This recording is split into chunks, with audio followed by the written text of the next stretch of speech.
Welcome back to Christ and Pogo's Bible Study. This week we're actually beginning to dive into the book of Acts. We're looking at chapter 1, the first 11 verses. And at the beginning of this section, we see Jesus spending an additional time with the 11 remaining disciples.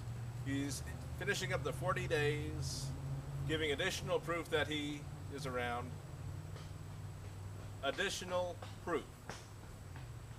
For 40 days, he's giving these people who have been with him all this time additional proof that he's alive. He's been seen by hundreds of people at this time, but he spends the 40 days proving to the disciples that he's alive. How much proof do we need when we're dealing with things of Jesus? Imagine me going up to my wife, well, who should have been my girlfriend at that time, maybe 30 days after I'd met her, going, tap, tap, tap, are you still alive? It would have been, but the disciples were around Jesus for 40 days. Now, I think of other situations in the Bible. You go back to the book of Judges, and you have Gideon, when he was commanded by God to go out and conquer the Philistines. Gideon said, not a problem. Give me a little bit of proof. I want the fleece wet, ground around it dry. And the next time he said, I want a little more proof. I want the ground dry, the ground wet, and the fleece dry. Why do we demand evidence from God instead of just doing what he tells us to do? As we move on in Acts, the next little section, Jesus tells his disciples to stay in Jerusalem until the Holy Spirit comes. It's a simple command.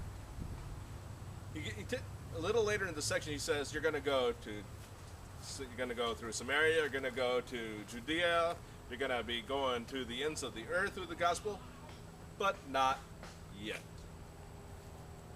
And the story I want you to think about here, we're actually going to go to Genesis. I know we love jumping all over the Bible, but we're going to go back to early Genesis. And Abram was promised by God that his children would be the descendants. He was old. His wife was, from childbearing perspective, ancient. So he knew that he'd have a hard time fulfilling the promise. So what did Abram do? He slept with Hagar, who was his wife's servant, and had a child that way. That wasn't the way God intended it.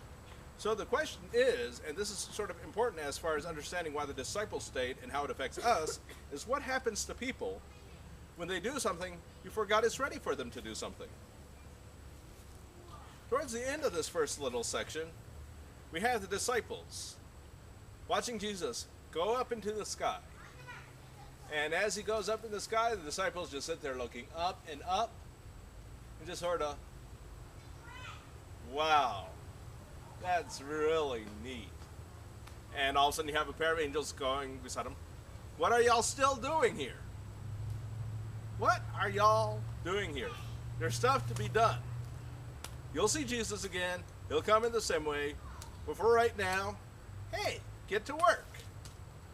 Now, how does this affect us? Well, I've been married now for about 13 years. I'm still in awe as far as what I got for a wife. And I'm also still in surprise that she's put up with me for this long.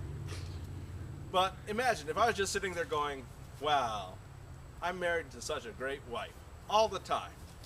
Instead of doing things like working to help provide for the family, to pay the bills, instead of doing the things that a husband should be doing, if I was just going, wow, I can't believe I got her. Is it okay to go, wow, I got her? Yes, it is. Is it okay is that the only thing you do? No. I would be shot instantly by my wife if that's all I did. Now, how does this affect us? Imagine us. God says, go, feed the homeless. And we sit there and go, wow, what an excellent church service today. I just love the music.